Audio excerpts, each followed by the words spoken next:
Little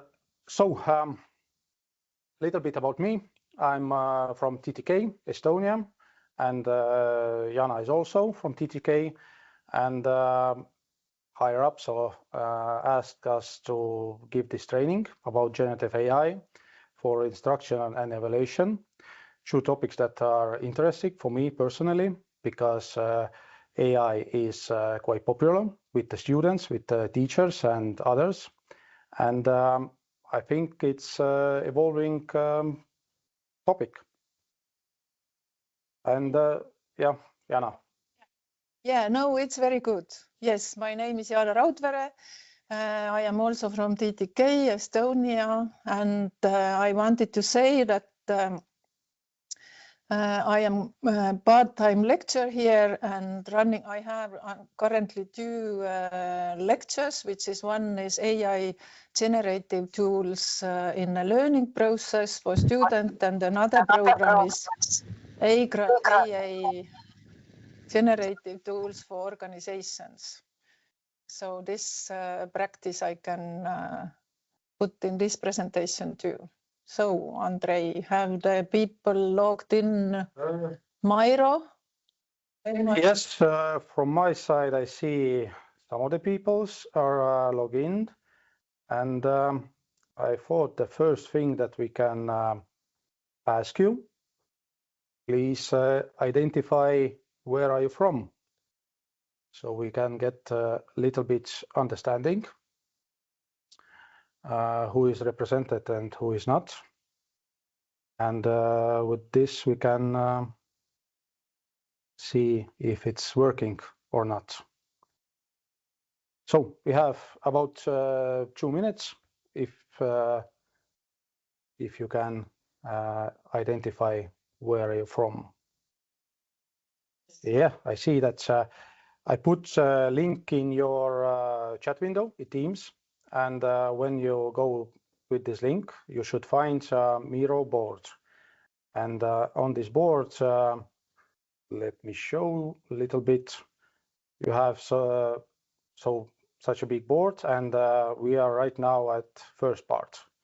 And first part, it is here, and you should just identify where you're from. My technical problem. So yes, votes are almost up. We have about 30 or a little bit more seconds, and we see that in my view, then the Italy is the most represented, and someone is from other places. Not now. I was not sure if all the Artemis partners are here, or maybe there's like extra someone from somewhere. So as I see, the Italy is the clear winner in this poll. What do you think? Time's up. I hope you had your opportunity. We see that system is working. And next thing that is interested for me, especially, what are your role in your school? You can choose many roles. You can be teacher, research, management, IT, or so on. With this poll, we want to understand that where we should focus in our training, so everyone can get a little bit from this. And I see that teachers are winning in this poll, and IT is at the moment the last place. So I'm hoping the IT will also get something from this activity. So you can continue to vote. I will a little bit talk about my background. I'm also a teacher. I'm teaching more like technical fields. By technical fields, I'm meaning like engineering and electrical engineering in particular. It means that because we are a University of Applied Sciences, or teaching should be like applicable in some points. And in my field, in my problems was that I teach the students and they putting the AI-based text in like answers, and when you want to like apply those knowledge somehow, I will find out that they don't know anything. I hope you don't have this problem, but sometimes students are just getting the grades and nothing is like learned. So as I see, someone is still voting, administrators. I will stop a little bit this timer because you can continue vote, of course. And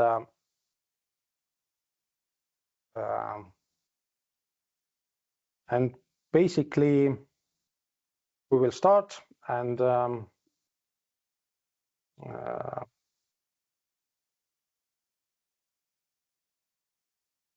Yes, hello again from my side. So welcome to our workshop. We have prepared for you 2 hours workshop.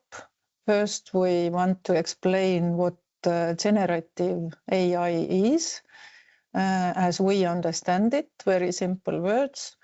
And then we have prepared many practical exercises where you can join with us and really do hands-on things and see and kind of start using generative AI together with us in this workshop.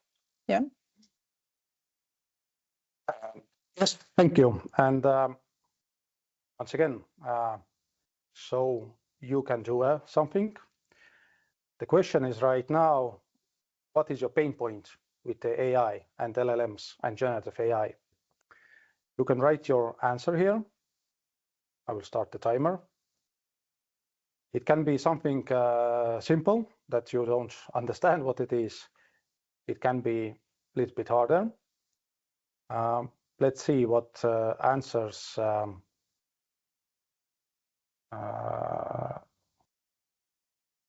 Yes, you have to put here and write something. Someone is typing something. So there's multiple aspects.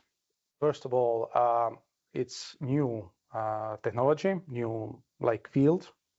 In many ways, it's transformative. A lot of teachers and students are just finding out what is hallucination. Okay, this is the good one. I will comment a little bit. Hallucination, in my view, is the thing that AI is talking about something that they don't understand. And yep, thank you. Talking about something that they don't understand, and sometimes the information that they're giving, it's like wrong.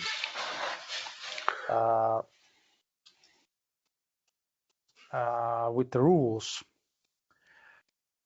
Again, I just looked like a few weeks back about EU norms and standards and legislations.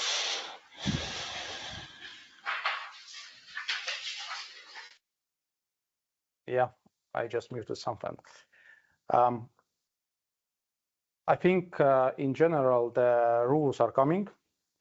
Maybe they are like not so strict as like speeding rules or something, but they are coming because the idea and the problems are more or less the same in the whole EU. Over reliance, it is a problem.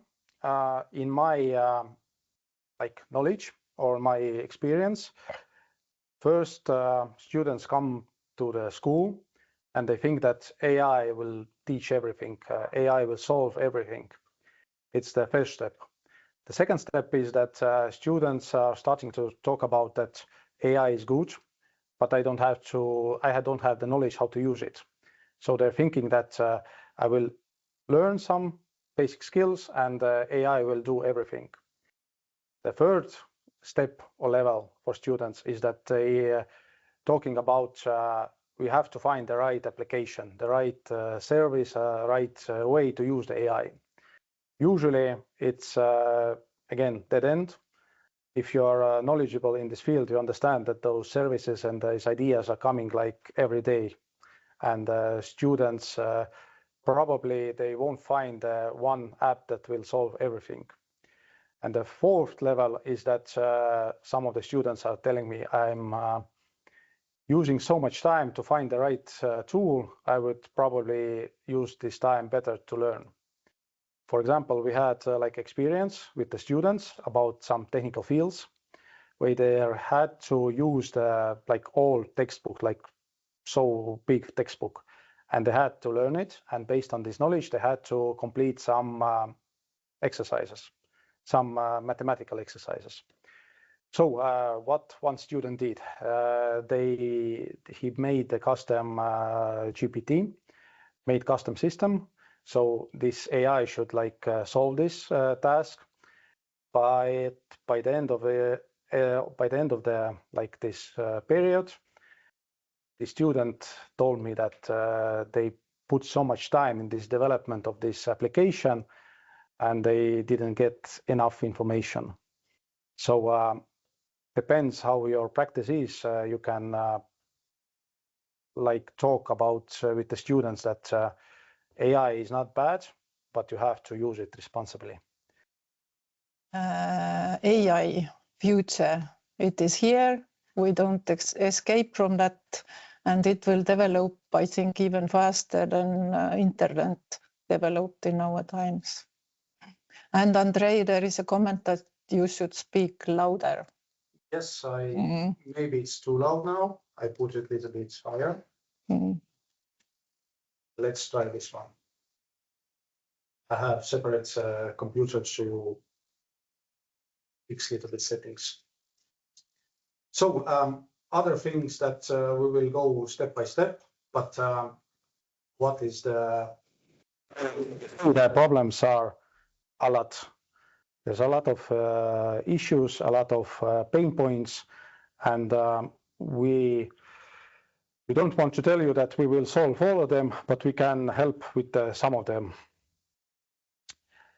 So next test for you. What is your like literacy level or skill level? I understand that everyone is different, but with this we will understand that where we like go with our training. Do we need to understand or like explain the basic things, or it's like middle level, intermediate level? As I understand, the intermediate level is like winning right now, and advanced users are at the last step.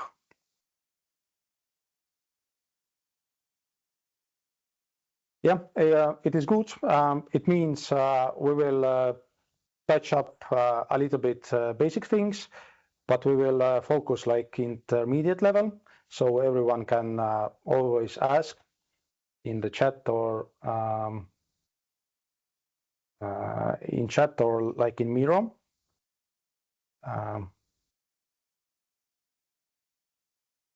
Yes.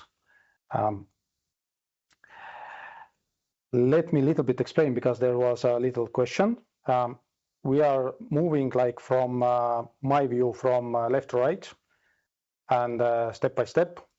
And this is like in second part.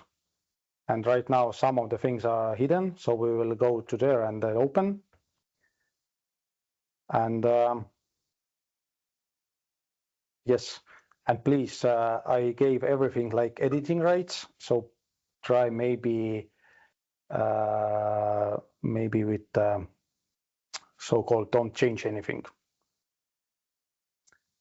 If Miro is stuck, then you can close it and come again inside. Maybe this will help you a little bit. In other way, you can just use your mouse to zoom out a little bit and find where are we.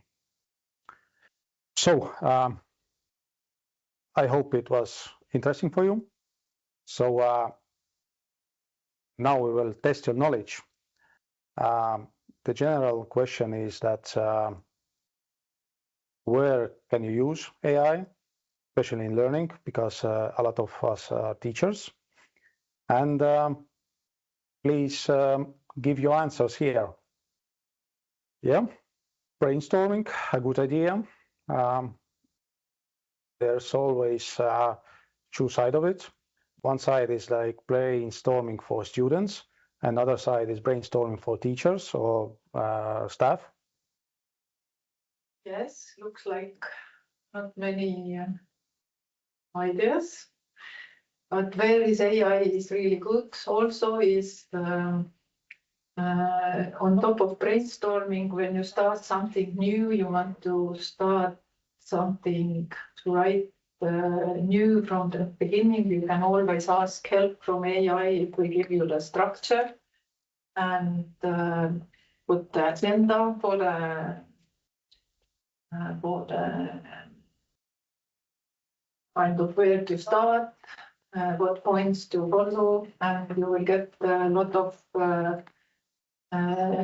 nice and easy ideas in very kind of few seconds. Yeah, code is good.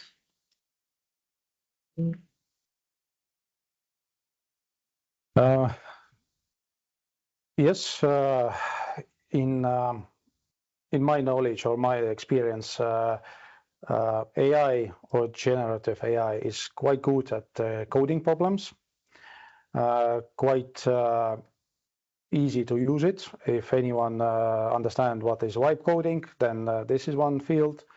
But the problem is that if students, for example, are using vibe coding for coding some apps, they are just giving all the control to the AI, and AI is doing something in the black box, so-called. And when you ask them, students, to make some additions, usually don't know how to do it. So for like first learning, like vibe coding is quite good, but in advanced lessons, maybe not so good. With the quizzes, yes, the one thing that we will go on in this training, we will look at some examples, and you will have your like voting right to vote if it's good or not. What else? And I see a lot of here like multi-step things. If you look at the AI, you will see that you can ask like one question and receive simple answer.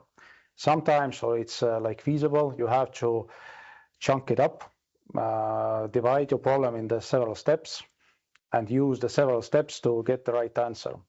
Sometimes, if someone like understand what is agents and how to use them, it's a little bit this idea.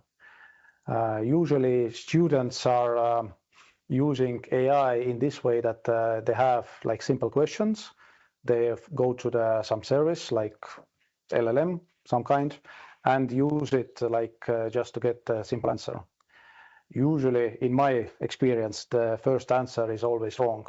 You have to go a little bit deeper, but it's a little bit skill that you have to learn. Other things that we will go reformulations, I see. We will look at some examples. Right now, I will explain or show something. So it's went a little bit bad. Someone moved something, but there's no problem. I'm not accusing anyone. I will fix it a little bit. So this is somewhere from there.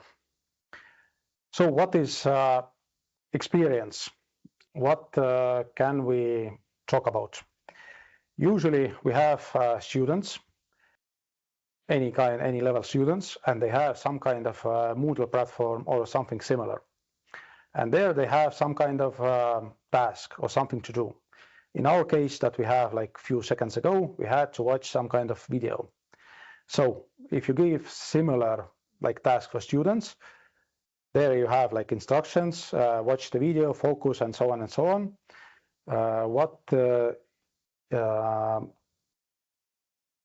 Someone muted me. Sorry, someone muted me. Someone who have administrative account. So I will go again. So what my idea was? My idea was that you have usually students. They will go to some kind of Moodle platform. There they have some kind of task. In our case, we had YouTube video that we had to watch, and we have to do something based on this video. In our case, maybe we're giving tasks that make some kind of poster or some presentations. So what students usually do, they go in some service, for example, Canva or Draw.io or ChatGPT or Copilot or whatever. There they will go and give prompt. As you see, here is master prompt. Usually it's not so specific. Usually students just giving simple prompt that give me some kind of poster based on this video. And as you see, here is the poster that AI gave me. And after that, if you have time or if it's your experience, those students have to like explain it a little bit in class, in front of the class. What is the problem in our side? Sometimes is that students will generate some kind of idea or slides or posters. They will go in front of the class and they will start to think about those topics right then, not before. So they are looking at these posters and try to like figure out something. In my experience, it means that students used like maybe 5 or 10 minutes to generate this poster, and there was no effort to make it. So really the learning is right here in the presentations. It's good if you have small classes, if you have like ability to ask every student individually or personally, but sometimes it's not so feasible. For example, if you have big classes. So what I propose, same task. No, not the same task. Let's ask you. And here we have a question for you that you can interact. If you look at GenAI, where do you think it can be like beneficiary or useful in your learning or teaching? Depends who you are right now. What do you think? If someone asks you the simple question, how can you use AI in learning? What would you answer? I can say that from my experience, generative AI tools are very good because they are available 24/7 hours. And then if you want to learn as personal, you are. So we have 2 answers right now, but probably some will add at some point. So I will start with the easiest one. Let the students check themselves or what they have like produced. I don't want to use they have written, because usually the one who is writing the thing is not the student, it's AI. But AI can check the results. They can use internal knowledge, general knowledge, maybe not so specific, but in generals, and give some feedback. Summaries is, of course, interesting point. If someone is using second brain apps or second knowledge apps, maybe the summary is effective. Sometimes those summaries are too much summarizing, not giving enough details. This is sometimes problem. The test the knowledge, this is the hard one for me, for example. Sometimes, in my experience, my AI is testing the knowledge of the student AI, let me say it this way. So it's not the student's knowledge.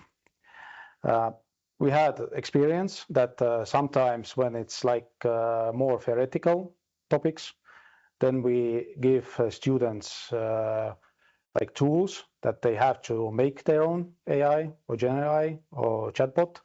And with this activity, they learn a little bit more than the just prompting. Exam questions is good. In our experience, for example, we are trying to make the exams like oral exams.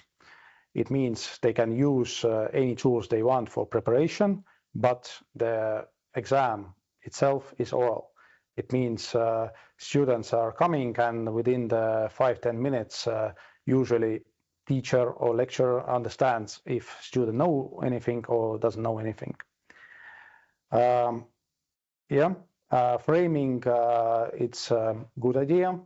Sometimes if you use correct prompts, you can find so-called topics that are relevant for new generation. For example, some let me see, some movie or some song, for example. Attractiveness, yes. Sometimes the problem is that the service or the idea is too attractive. They're using the tool more than they are learning something, but it's manageable. Large volume of information. This is also one thing that we will go on in this training. So what do we propose? We propose a little bit different way.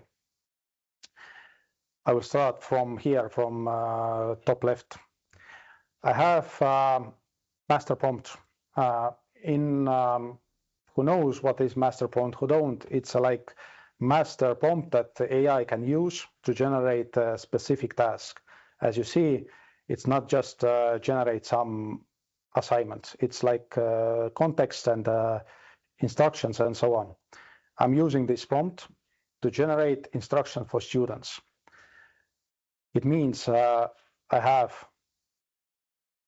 instruction, task overview, step 1, 2, 3, and so on and so on. And I'm putting in Moodle environment or Coursera or whatever you have. So what I'm giving the students additionally, I'm giving original idea or data set. In this case, I'm using this same poster that we had previously, but it can be anything. It can be textbooks or article or case study, anything. It means we are giving the general information on general way to go. Why I don't use general idea, I giving the specific topics. It's needed for the next step. For next step, I'm introducing them for Notebook LM. This is also a service from Google and company, and this is made to learn something. And what I'm instructing them? I'm instructing them to find relevant information. It can be YouTube videos, it can be textbooks, other books, articles, anything that they want.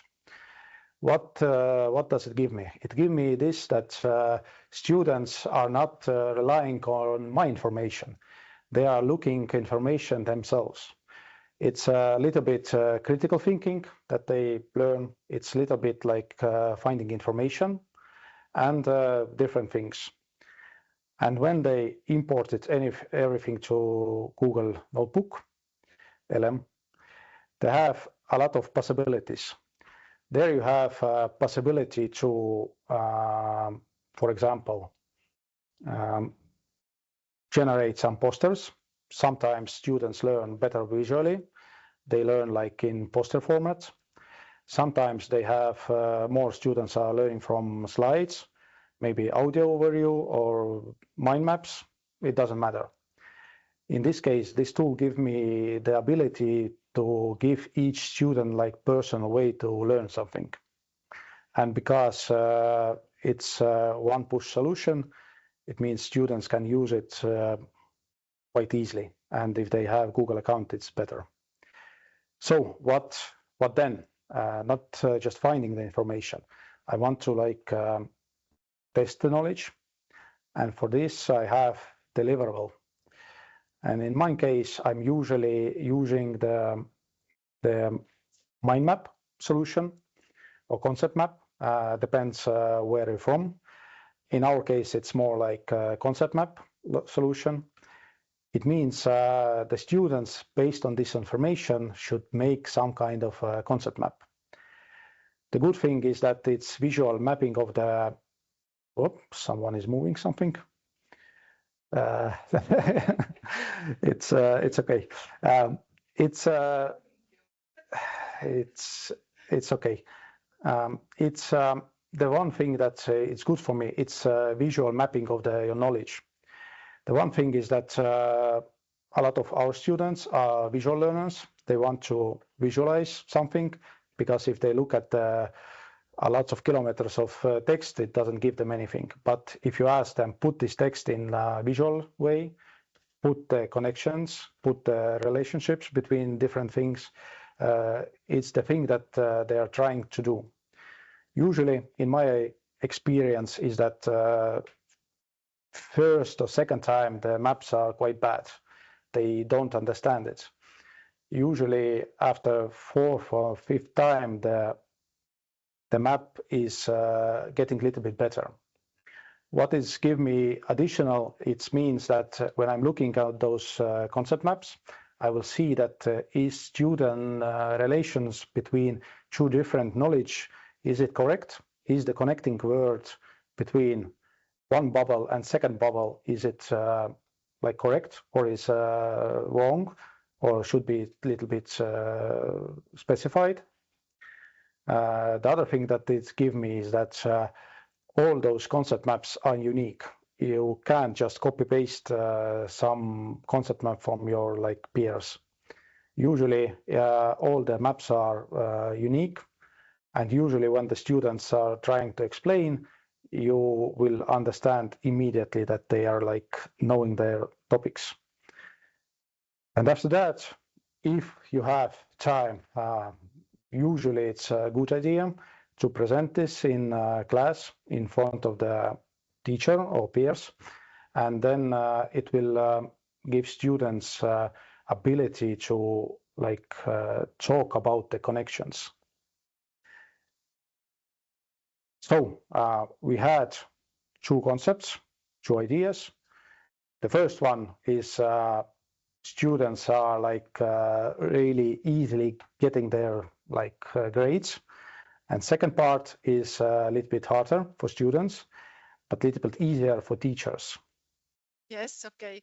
So what I wanted to sum up is Andrei tried to explain that with all these new AI tools, we as a teachers, we have to rethink our own behaviors and how we are giving the tasks for the students to home.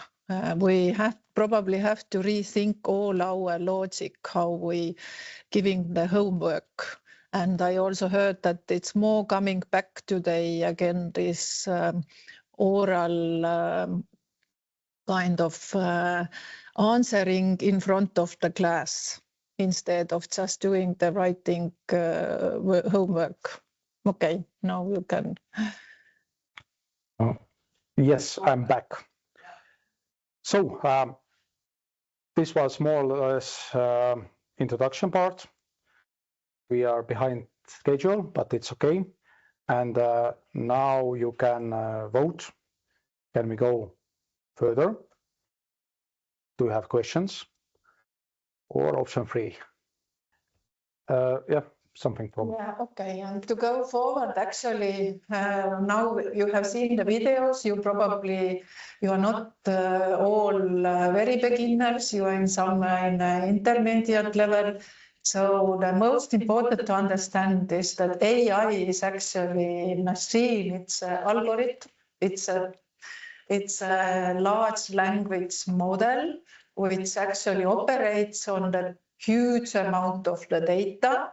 And then we as a users, we have to know how to use it and how to make proper meaningful prompts and questions to get out of this machine the best we can. Yeah. So what is LLM? I will skip it because probably everyone understands what is LLM. But now I would like to talk about a little bit automatic grading. So we have student that goes to the lecture or learning some process, then they go to the Moodle or similar program, and there's like test, easy. And now the question is for you. Let's discuss a little bit automatic grading. You have this kind of question that is a multiple choice question.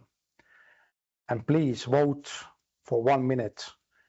Is this okay in your view? Does it achieve your learning goals? Is it effective or not? Because in the beginning we had like the grading and automatic grading topics. Not effective at all. Finally, someone put it here. Yes. So my experience is when you have this kind of multiple questions, multiple answers, what our students are doing, they are just screenshotting these questions and putting in the AI. And the AI is just telling them that A is okay or C is okay. So there isn't any learning, there isn't anything happening in the student's head. Sometimes where it's this kind of questions are effective when you have to preparation for exam, for example.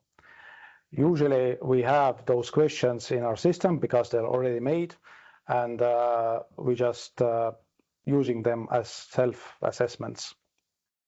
So good. Second question or second type. You have drag and drop. How do you say it? Drag and drop the right, like terms in right place. So partially effective. Again, there's different like views or like experience. For self-assessment, it's quite good. You are checking the student like knowledge in some specific, let's say, specific knowledge. But my experience is that the lazy students are usually just putting the same screenshot into the AI or LLM, and the AI is telling them where is the right. Most of the question is not in English because we don't want you to read the questions. We want to understand the idea behind it. So you don't have to answer the questions. You have to just think about it a little bit. So next one. This is a little bit different. Who are using like coding or something with the code. There are like possibility to use code base input in Moodle, for example, where you have like assignments and the students have to copy paste the code in the right place. And the question is, do you think, is it good? Is it more or less good, or not effective at all?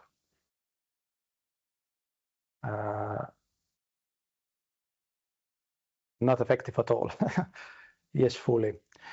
My experience is that we have so-called AI coding. It's quite good, vibe coding and so on. If I put the same task in any AI or any LLM, then it's producing quite good code. I don't want to even check it because it's usually quite good. So there is like different problems. One problem is that if you want to teach like basics, it's this kind of assignment is good. But if you want to teach some advanced courses and you have like specific answer that they should give, then usually pretty fast these kind of questions are not so good. So let's go on a little bit faster as you wanted. This kind of question, you have schematic. Let me hide myself. You have a schematic, and on this schematic you have 5-6 points in the red, and the student have to like name it. What do you think? Is it effective or is it not?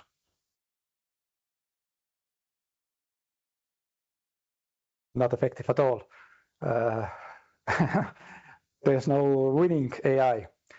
But my experience, for example, this kind of like schematic based or some drawing based assignments where students have to find something on schematic or name it, it seems like easy in one way because you know or you don't know.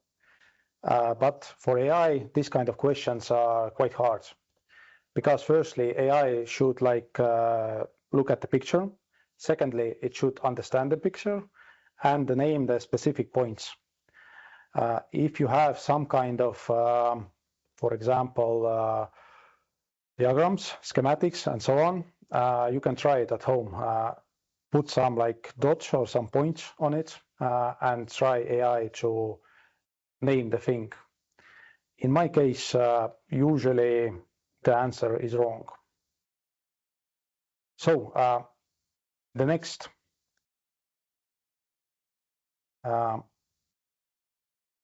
if one or someone wants to look at those like working apps, there's a link below the screenshot.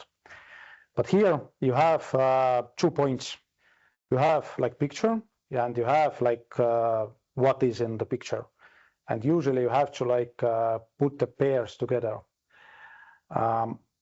In Moodle, maybe the pairs are a little bit differently. They're like a stack, but in this app, they're like moving around. And your question for you, is it effective or not? 13 seconds. In my view, if you use similar question in Moodle based, where you have like all the so-called all the things visible at the same time, usually the screenshot thing actually works. But in this app, you see that they are like on top of each other. It means some parts are like hidden and some words are also hidden. And this is the thing where you see that AI struggles, because if you see something, at least like some part of the thing that you see behind this hand, you usually, if you are like an expert or you know this field, you can like guess what is it. But AI cannot guess it based on this little bit. It can be used, but not like fully graded. So next one, a little bit harder. In this app, we have questions, like question 1 from 10, and beneath is like point something on diagram. And here you have like red circles, and you have to choose, or student have to choose the thing that you're asking him or her to point out.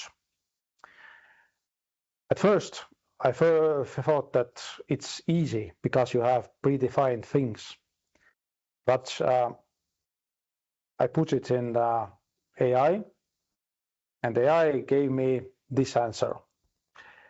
To be clear, it's a wrong answer. It's not correct answer.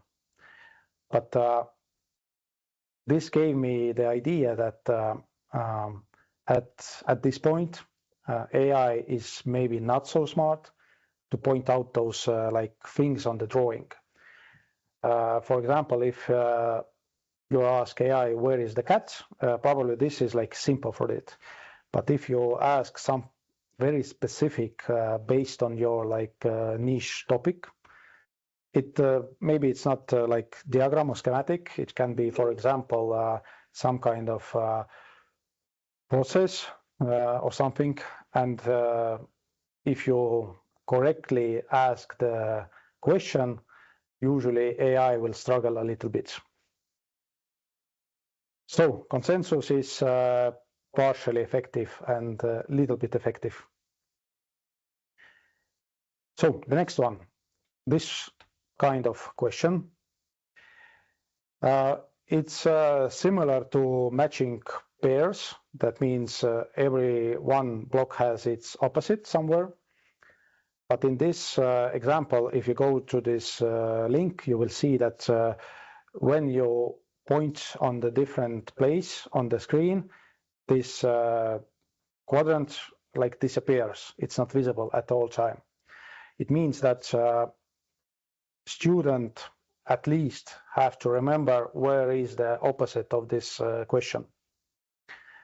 The main point is that AI at this moment can't remember where was the right answer. So student have to remember where is the correct opposite of this question. It is a fun little bit exercise, but for AI right now it's quite hard. Not effective at all. Yeah, maybe my main question is that you have to make it a little bit interesting. So the next part of the question or type questions, we have like photo. Maybe you see, maybe you don't see, but there's like a photo from a real like place. And there's a question, is it correct or not? And the answer that AI is giving for student, if just putting this same screenshot in AI, it's not correct. The point is that the answer, though the logic is not correct or not correct. The logic is here that this answer that AI is giving for student, it's trying to explain to student what is not correct. And this is the main part of this question. Not the yes or no part, but the answer that AI is given to the student. Because this type of situations are usual or common, that something on some realistic base are done somehow, and it's wrong. And usually if you know this topic, you see it like visually. But the students who don't have this experience, they will probably will try to use the AI, and the AI will tell them not only that is incorrect, but why is it incorrect. And that is the main point.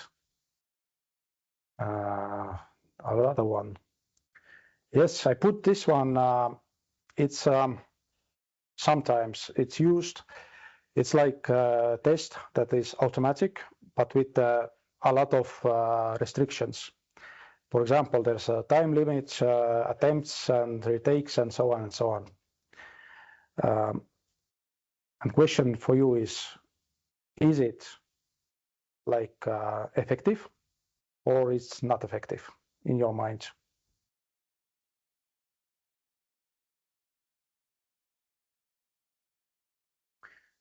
In our experience is that it's effective if you are in the same room with the students.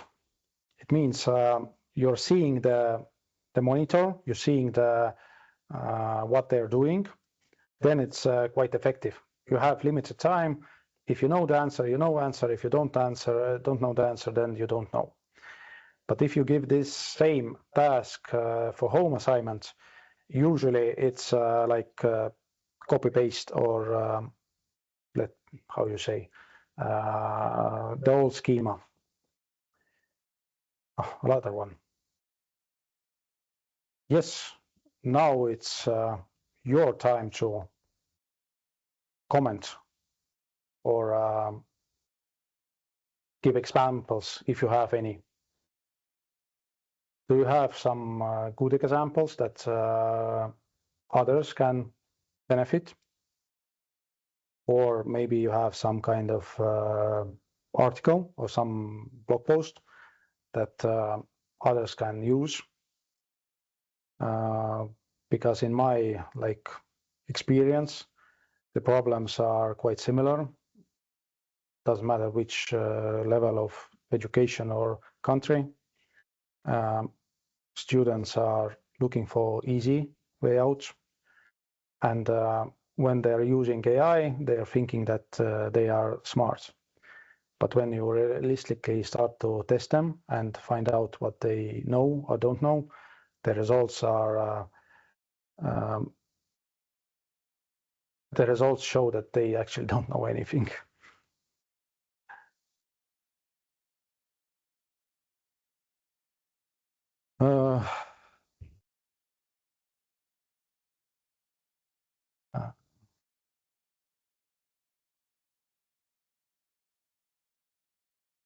Yes, good examples. If you have more examples, you can write it here so others can learn from it. So let's go on. Okay, I hope my microphone is working again okay, we all know that generative AI is used in many industries today, and of course we know that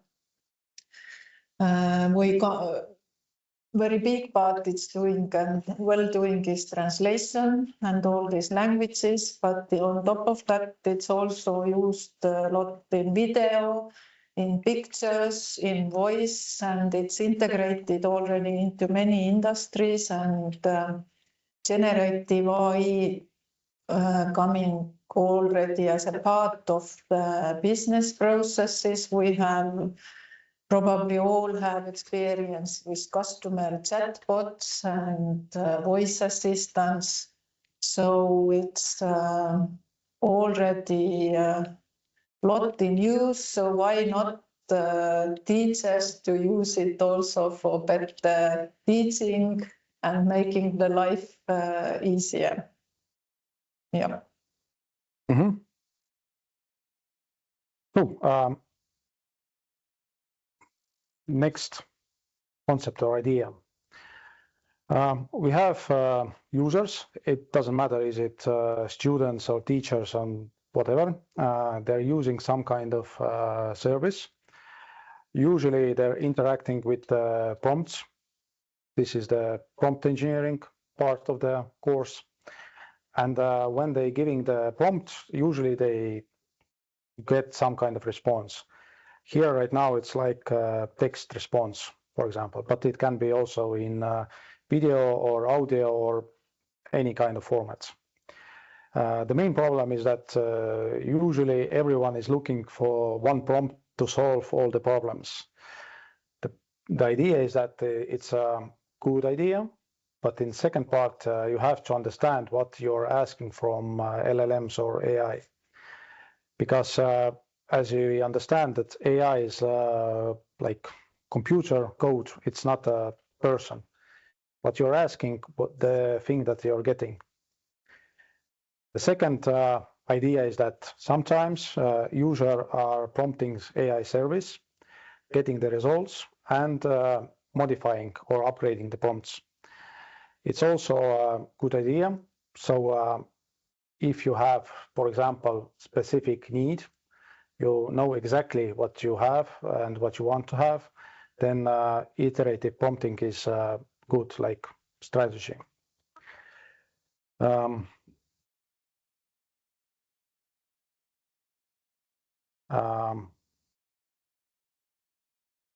think we don't have time to go to breakout rooms, but we have some time if someone wants to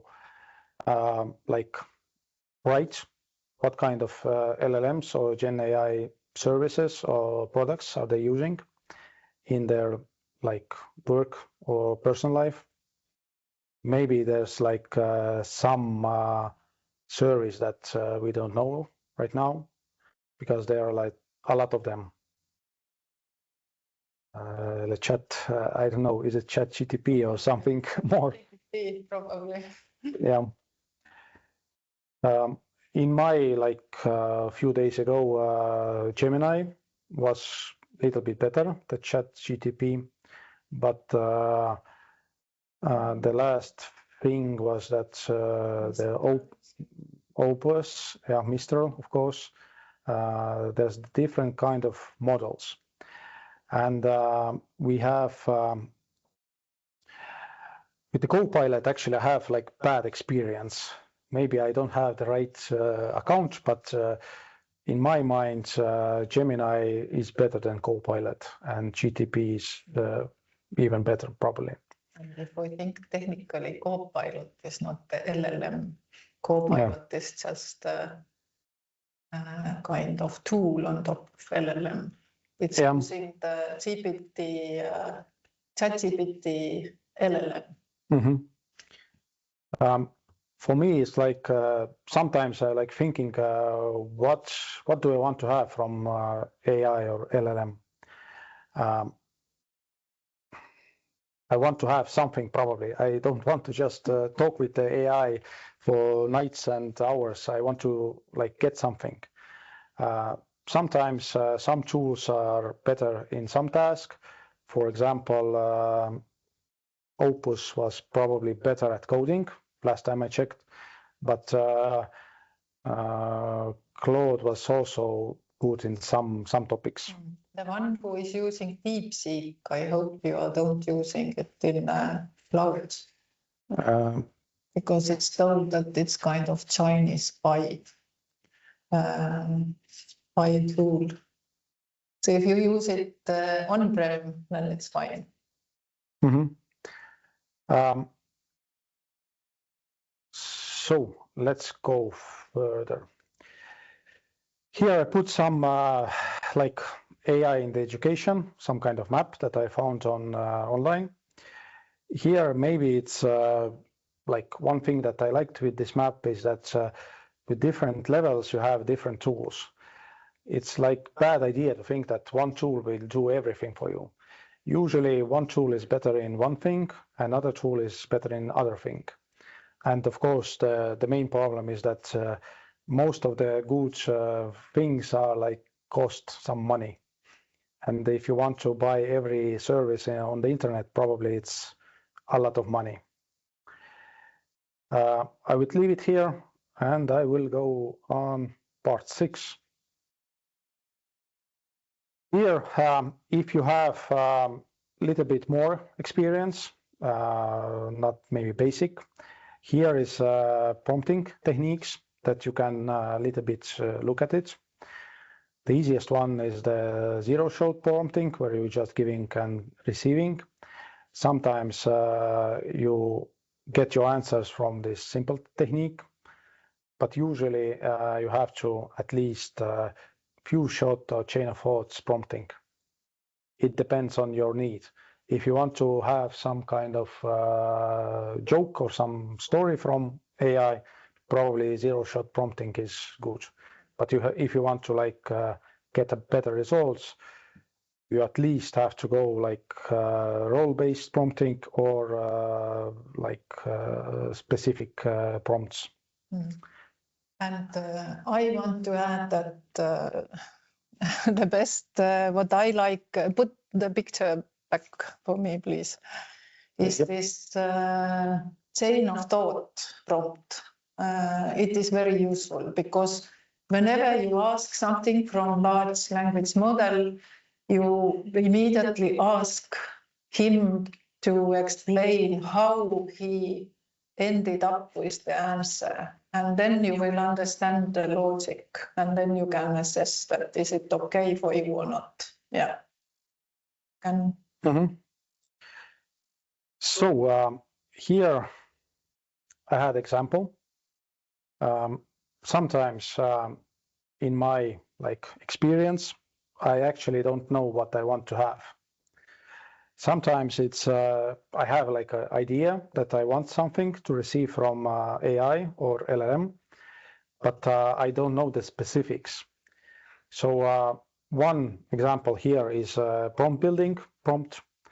It means that you are putting this prompt in your LLM of choice. If you're using some kind of different service, you can change the, for example, Copilot or something. And the idea is that the process is that AI or GenAI will ask you the idea that we want to. And second, the answer will be in several stages. One stage is that the prompt is always upgraded. Then there's suggestions, what they want to suggest you. And third is the questions. And sometimes if you give it simple things that you want to ask, then after some moment there will be iterated prompts. But if you have very specific things, for example, this example that I have here, then you have a much better AI response. We planned actually some exercise, but I'm thinking that we don't have time. But you always can make it at home. Just go to your LLM, whatever you're using, paste the prompt generation from up there, prompt here, and then just talk with the LLM. Sometimes it's good to get the feedback from LLM because he's asking the specific questions. What do you want to achieve? What do you have to have? And so on. And this will firstly make specific structure in your head for first thing. And the second, he will always give you iterated prompt. And this prompt you can always save in your Word document or somewhere and use it next time.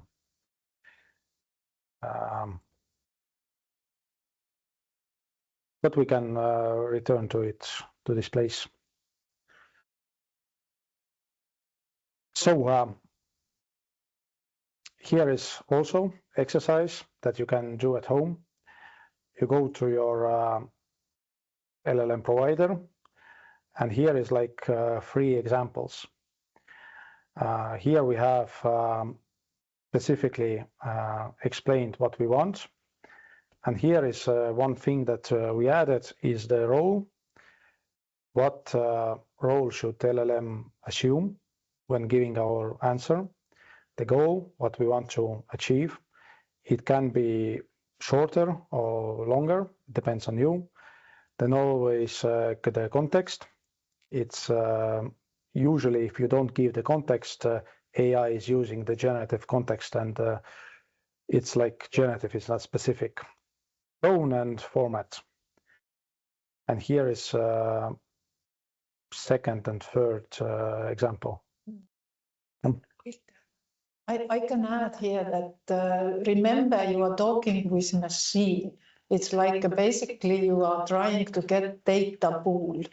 So that means that if more specific you are, if you say more about the role and goal and context, and then more detail it will find the data for you what you are seeking. So this is the logic behind the better prompting. Yeah, you can. What? Yeah, why not? Can we go faster or further? We are running out of time, but it's not a problem. Or anyone want to ask something? One vote, faster. Don't waste. Okay, I will stop it. I will go a little bit faster. If you have questions, voice it or ask. So there are different frameworks for interacting with the LLM. They're called prompting frameworks. Maybe a year ago, half a year ago, there was a term like prompt engineering, where you have to make your prompts. There's a lot of them, actually.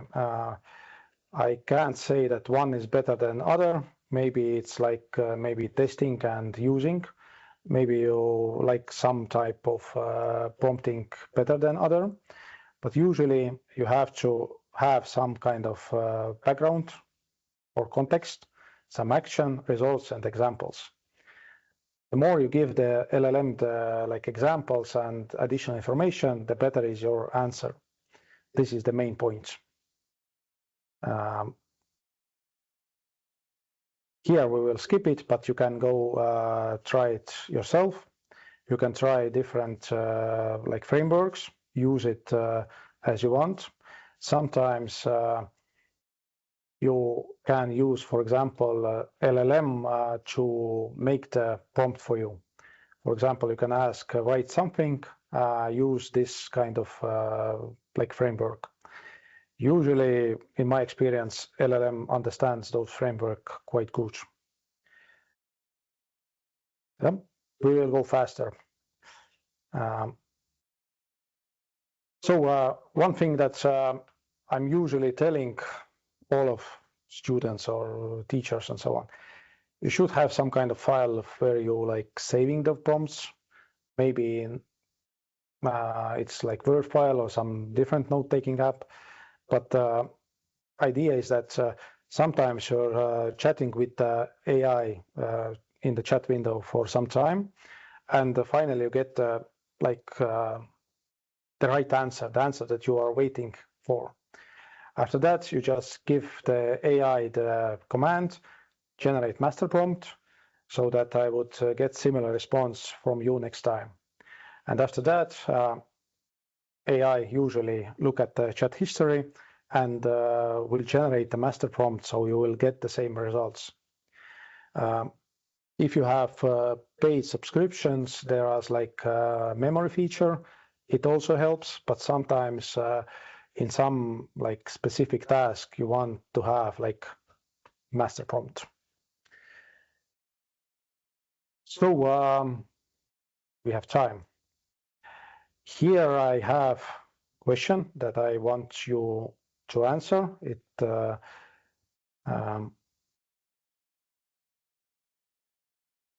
from this answer depends how deep we will go into specifics. We don't need to go to the specifics. At least one. That's good.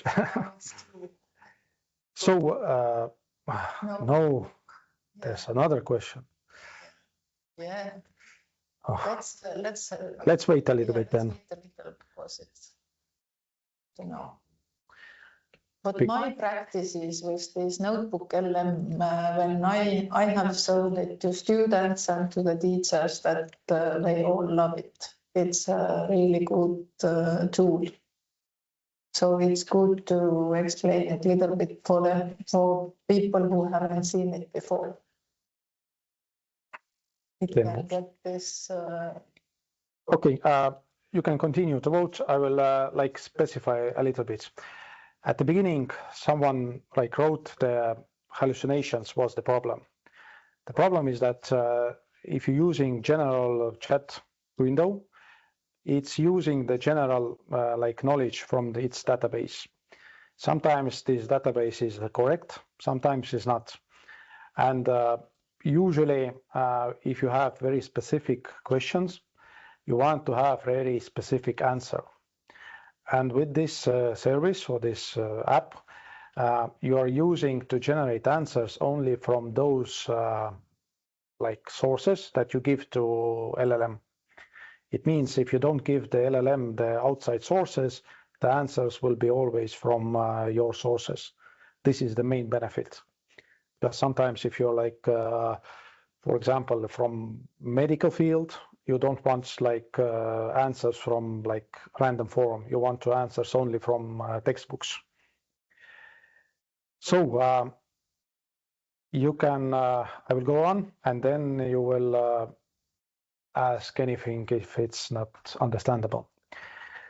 So if you go to your Google provider and just look at the Notebook LM, you will, the first link probably, here you have to log in at your Google account. And after that, there's like button to create new notebook.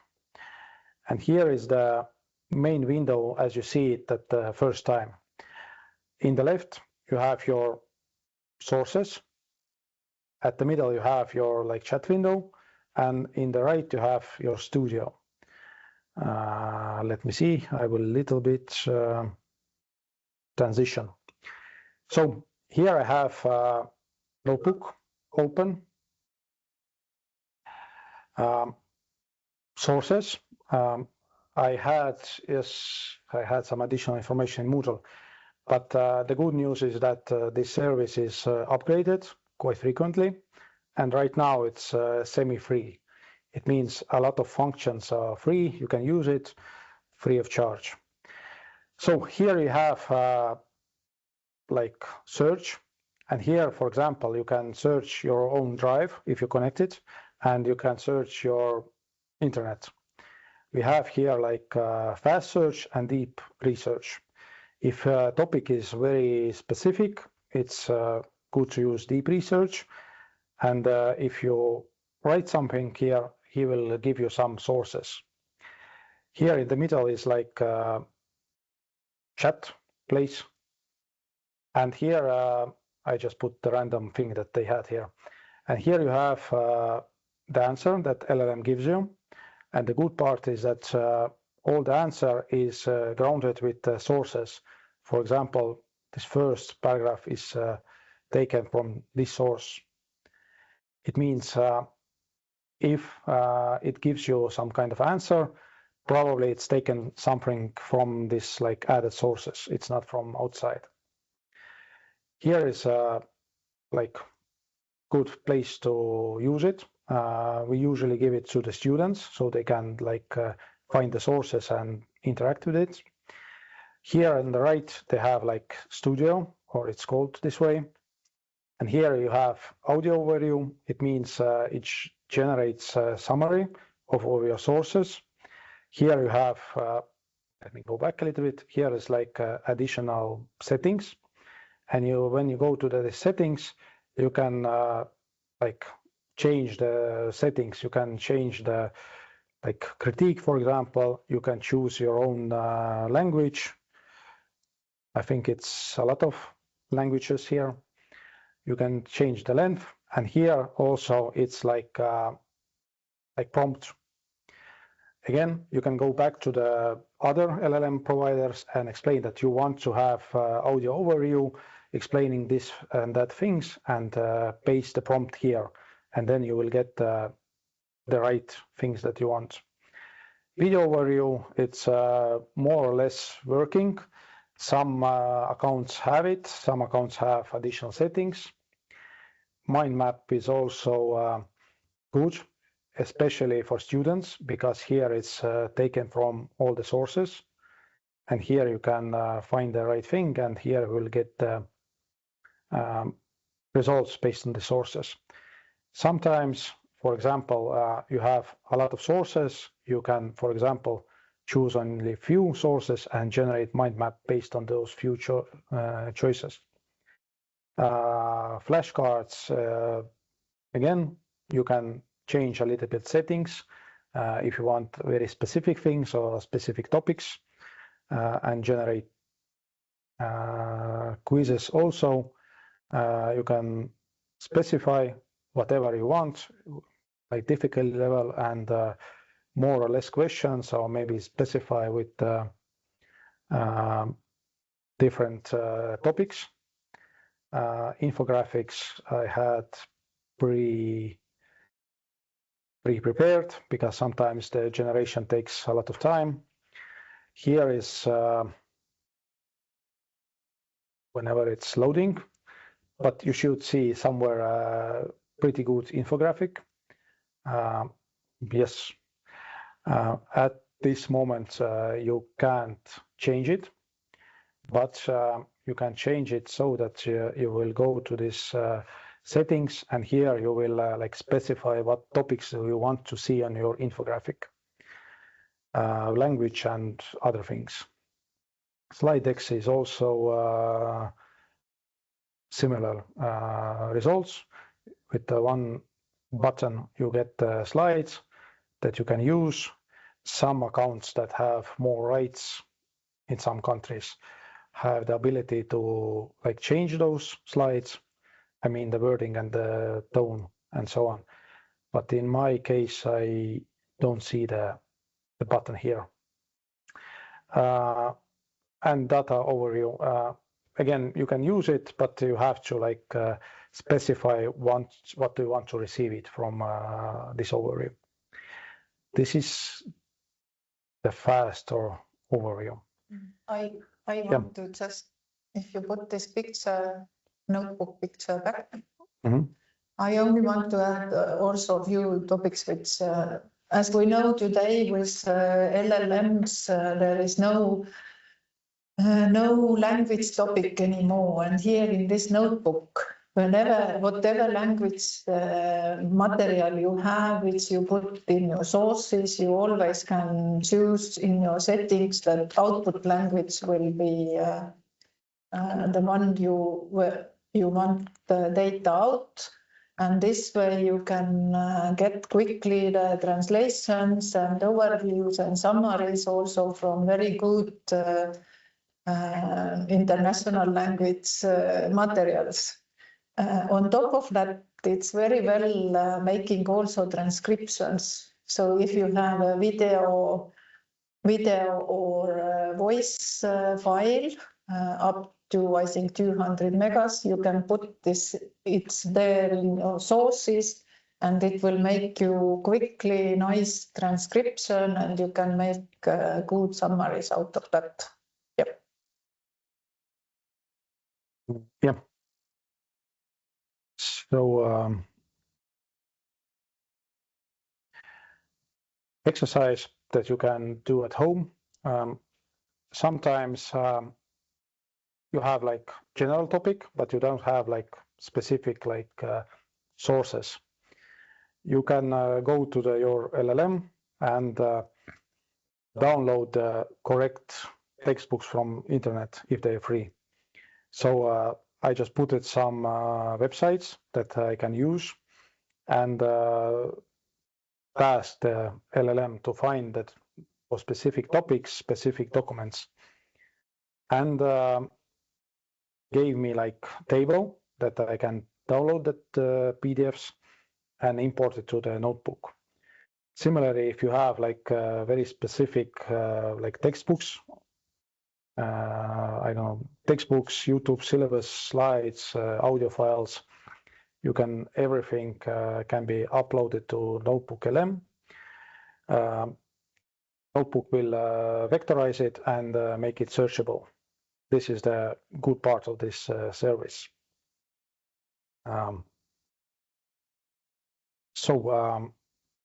This we went over a little bit. In my like experience, there's like they're upgrading quite frequently, and sometimes they're adding some settings here. And those who are using Gemini in their like work or things, they can connect the notebook with the Gemini chat.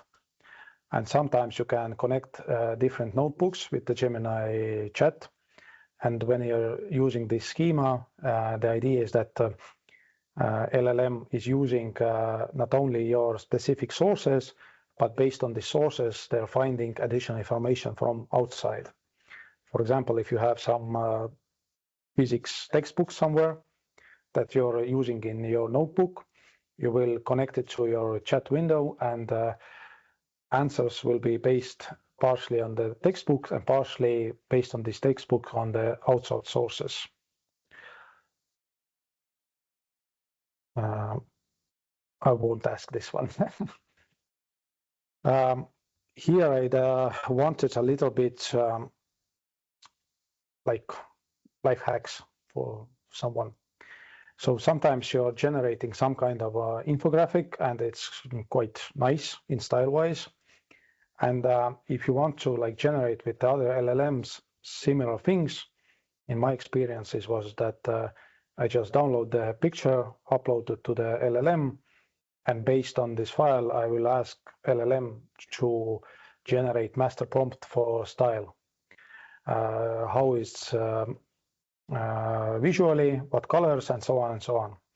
And next time when I'm want to find some topics, I will just use the like ideas that I want to like explain in infographic, and then adding the master prompt for style. And usually the results is quite good. Here, what else? Oh. With the slides, there's the big problem right now is that those slides are not like modifiable. They're coming out as a PDF usually. But if you go to for Canva, for example, and in Canva upload it to Canva, and there's like edit button on the slide, and there's like grab text function in Canva. It is paid like service, but what this does is you can change the text on your PDF slides. You can also always try in the Google LM to specify each slide, but sometimes you have to change like one number somewhere. It's easier to go to the Canva way. Here, we will go on. We will skip this one. I don't know, few words. Yes, it's only that we know that students are using AI and they are using it a lot. So AI, on the other hand, can also support teachers and teaching. But of course, you must use it responsibly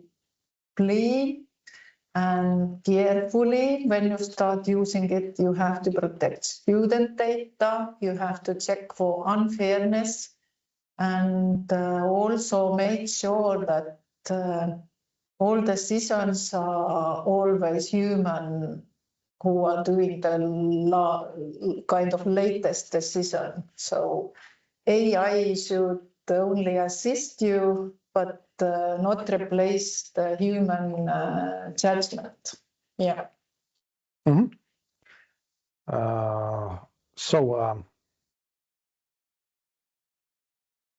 Some examples. For example, you have some student like assignment work or some result that students generated, and you want to get fast feedback from yourself probably.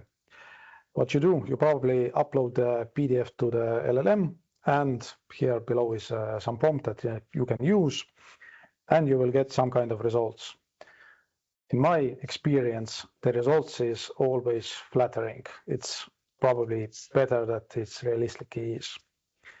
So I don't know what is your experience, but in my experience, AI always gives students higher grade that they're actually worth. So Other example is that, for example, you have some syllabus or description or some kind of some description of your like classes, and you want to have like rubrics or some kind of thing that you want to use in later grading. Here is also some example that, for example, I want to generate grading rubrics. I want to have 4 or 6 criteria. I want to grade from 0 to 100, explain everything, and so on and so on. Why it's like good thing to have? One thing is that in later examples, I will show how we will use it like in the grading part. But here is the idea is that AI will give you like basic, and you probably have to like modify it based on your knowledge. Same thing is with the 10-week description. Here, as you see, we have specifically told AI what we want to like receive from it, and so on and so on. In my experience, it's good for first draft, because usually the first draft is thing that you have to modify. But when you like look it over, probably it's not bad. So time is running out. So next part. The next part is that let's pretend that we have a lot of works, a lot of students like submissions. Here I have student name. I have like first submission and second submission. And here I have like rubrics. And the idea was that I gave AI, I made in the AI project file. In this project file, I gave description, what I want to have. And in this in settings, I have like project files. I would probably want to show it to you when you go to the new project. Here is one thing that you have like specify, the thing that you can't change in the future. Do you want to have default memory or project only memory? The difference is that project only memory is only in this project. It means anything that you ask will be remembered within this project. And default memory is AI will remember everything from your other interactions. Let's say it's project only. Let's say create some unique name. And here upstairs, you have like project settings. And this one is good that you would have some instructions. More of specific instructions is better. And here you have ability to upload files. Those files are for this project is a knowledge base for this interaction. Sometimes it's like some criteria, sometimes it's like textbooks, sometimes it's like syllabus or something similar. But it's the thing that is very important for this interaction. And after that, you will import or like drop students' work and see the results. Oh, I will go back. And here I have even some example. You put the works, the gradings, the subjects, and curriculum. You put it all in LLM and get the results. I will show some prompts downstairs. I will zoom out a little bit. All of this, it's one prompt that goes in the project setting files. I will go a little bit specifically. I tell the AI that it's grading. You will receive some files. I will describe the evaluation process, and so on and so on. And here you probably will like specify based on your subject or your like topic. And here also I have like output format that I want to receive from AI. I want to receive Excel file or CSV file with the name, and so on and so on. And here goes the like things that I want to like learn from this submission. Usually it's a good idea to remove the student names and leave only like initials or something different. And here is the whole prompt. You can use it. And here is some example of the rubrics that you can use. The experience is that if you give like 1% step, it's too like specific. If you give like 20% step, it's too vague.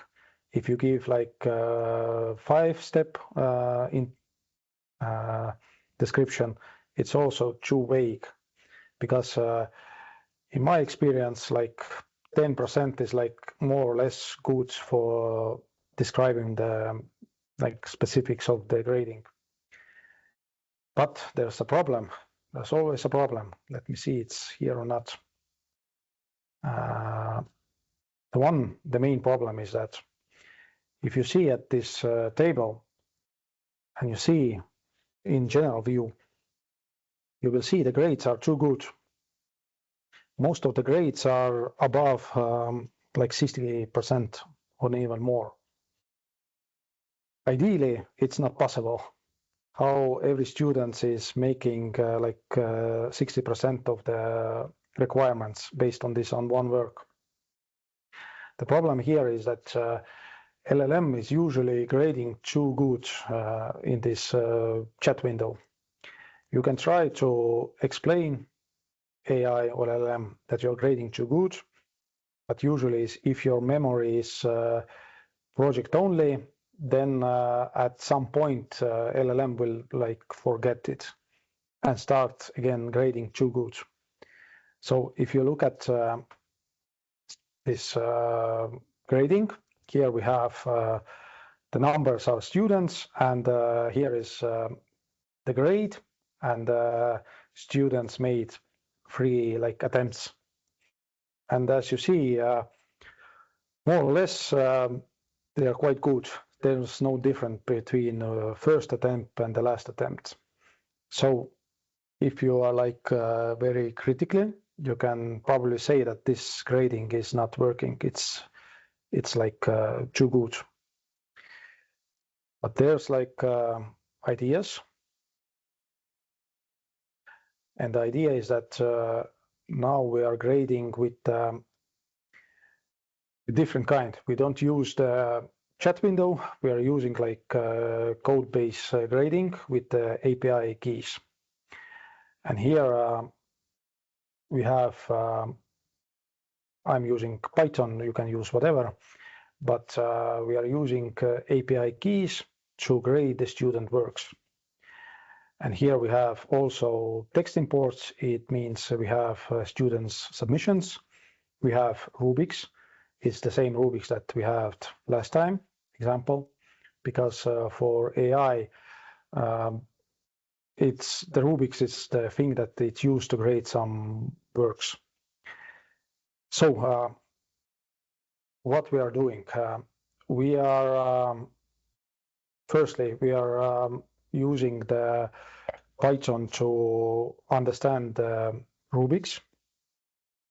Usually if you upload it in the Excel format, you have to like reformat in the like Markdown or text or JSON. JSON is better. And after that, you have to tell your program or your AI that you want to chunk your submissions. There's different ideas how you can chunk it up.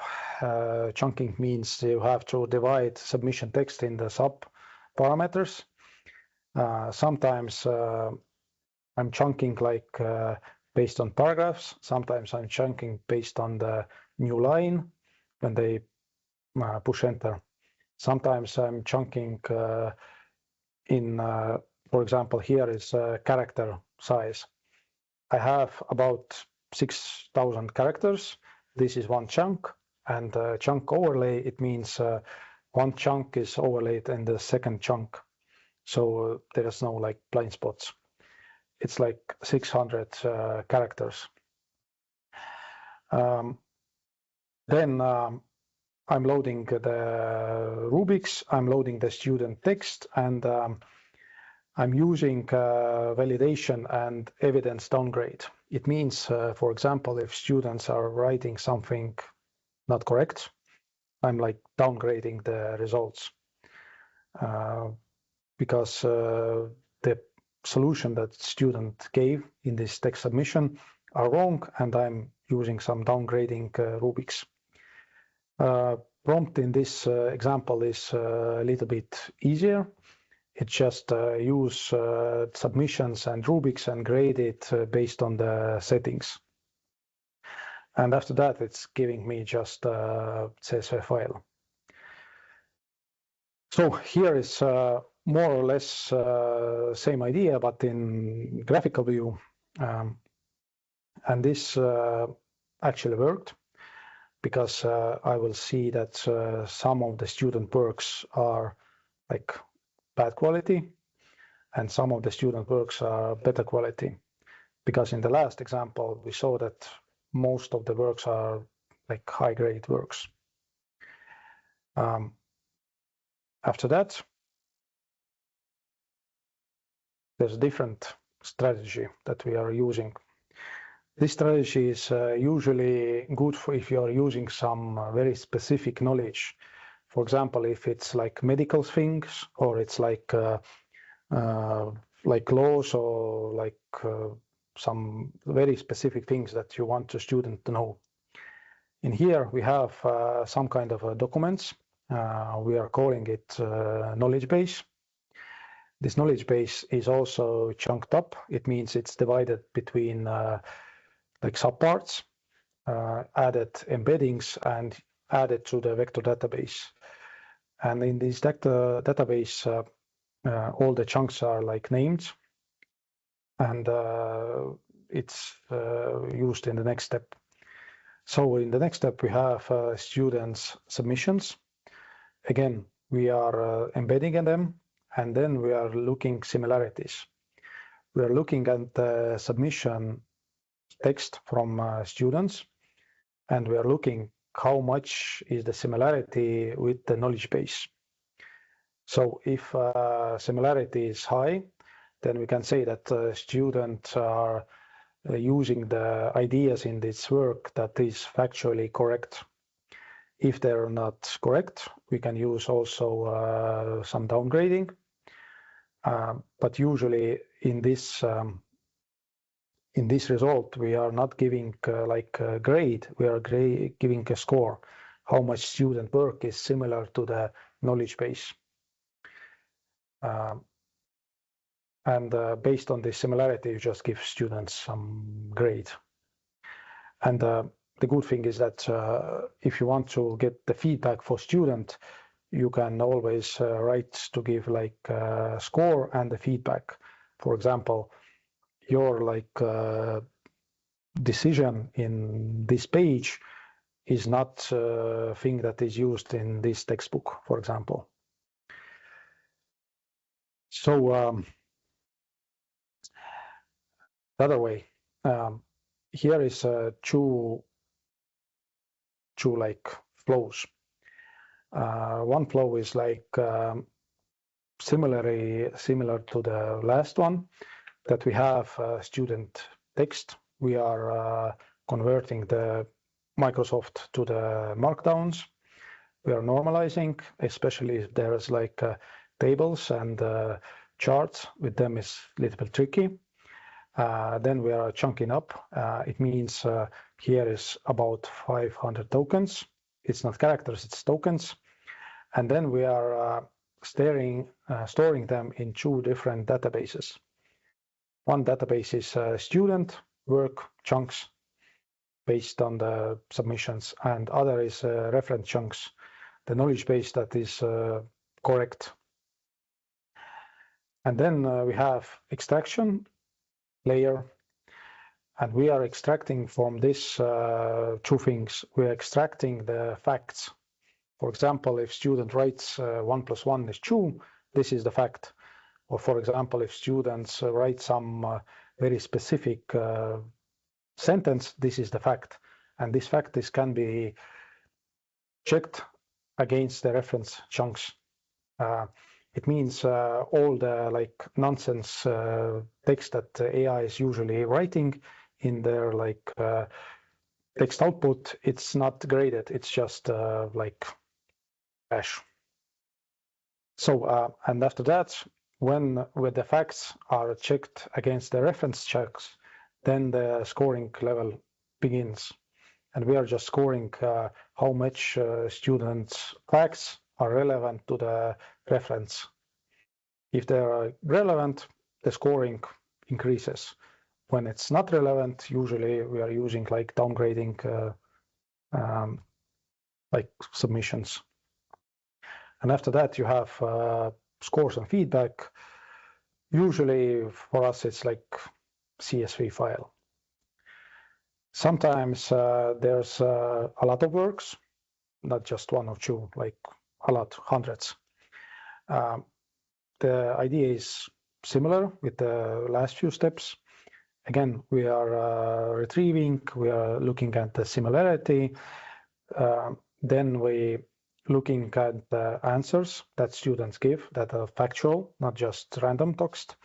We are looking at the patterns because sometimes the answer is not in one place, it's like in different part of the submissions. And we are looking at the patterns. Patterns can be, for example, specific topics or terminology that they're using. For example, in first paragraph and the last paragraph, they are like combined.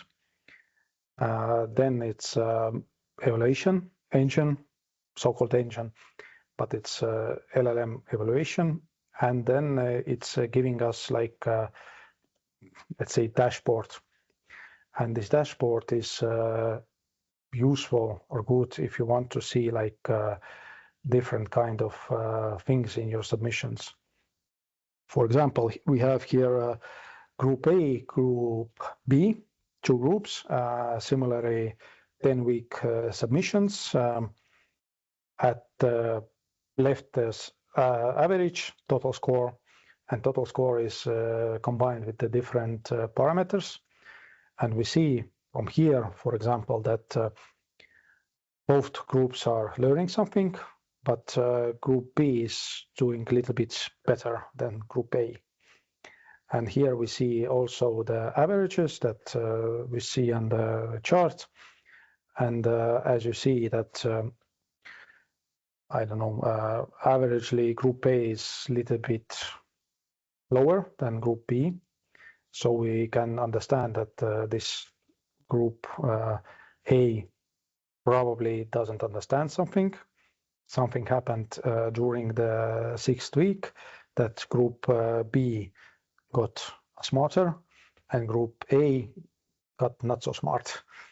And then we can analyze our like what we did during this week and modify. Again, if you have this like dashboard, you can divide your like submission in the like subcategories. Here we have like 4 categories, and we're seeing that by the end of the 10th week, it's like rising a little bit, and visually, I think it's like the red one is rising a little bit more after 8th week. So this is the idea that the knowledge is not only with the one student or one group, but you're always adding to this system. And for example, you're looking different groups within the different years, and you will see the difference what happens.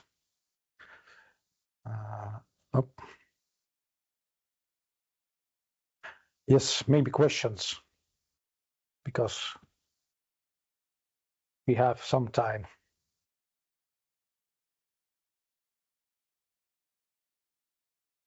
But if you don't have questions, you can always write me. The contacts are somewhere.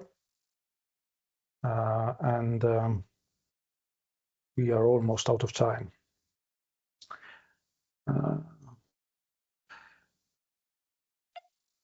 Maybe in the meantime, I can just interfere a little bit. It might be that questions pop up later on. I have installed a discussion forum in the Moodle environment. So if you want to reach out at a later moment, or if people want to connect with other people that were present in the workshop, or give examples of good practice or whatever, the Moodle environment might be the place to be. I quickly just want to remind you as well that afterwards we will send you an evaluation through the Moodle course, one briefly after this workshop and one later on at the end of the academic year. If you complete both of them, which are anonymous, by the way, but you will be given, as kind of a feedback, you will be given a certificate that you attended to this module. I would also like to thank the speakers for today, Andre and Jana. Thank you for this very interesting module. And if still people have questions, or if something, I think we still have a little bit of time left, maybe the time to do so is already now as well. But thank you, all of you.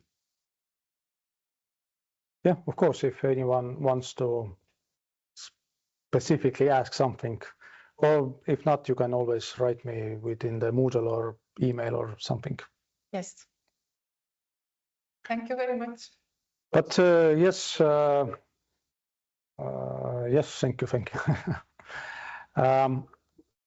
We will be online for maybe like 5 minutes if someone wants to ask. But if not, I hope you got something from this session. As I understand, recording is somewhere in some system somewhere. You can always. Yes, the recording will also be uploaded into the Moodle course, so you will find it there for future reference, or for people who are not able to attend, it will be there as well. Mm-hmm. And Miro will be active for some time. Definitely use the prompts, and the best way to start is really try to find time every week. You plan that half an hour you will practice and use the prompts we have given, and this is the way you can start. So I wish you a good luck. Yeah, and if Artemis Alliance or someone higher ups want specific topics, you can contact them personally, and we can organize something. Okay. Okay, then it's thank you for our side, and see you next time. Bye. Thank you. Bye. Bye-bye. Thank you very much. Bye. Bye. Yes, there was one question somewhere. Let me see.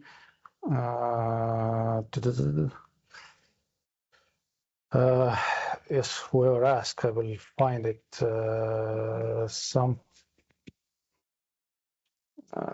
Wait a little bit. Yeah, I will see in this window. Yeah, something.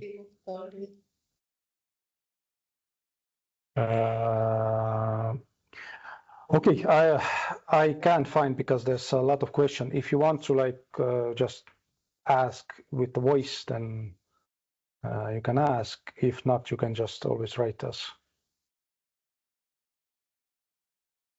Somewhere there was. I have a question when we upload work in Notebook. No, the notebook is I can't say it's private, but it's within this notebook. It won't go outside your notebook. It's the same like you are using the files in Google Drive today. It's Yep. the same security. Yes. But usually, what I recommend is that with the submissions, delete the actual names, put like letters or something that don't, just in case, and you have your own coding somewhere. And a normal GDPR has to be followed. Yeah, because they're saying that it's not distributed, but I don't know. Maybe it is, maybe it's not. But the good thing is that you should like protect the student names just in case. Okay, I hope you got your answer.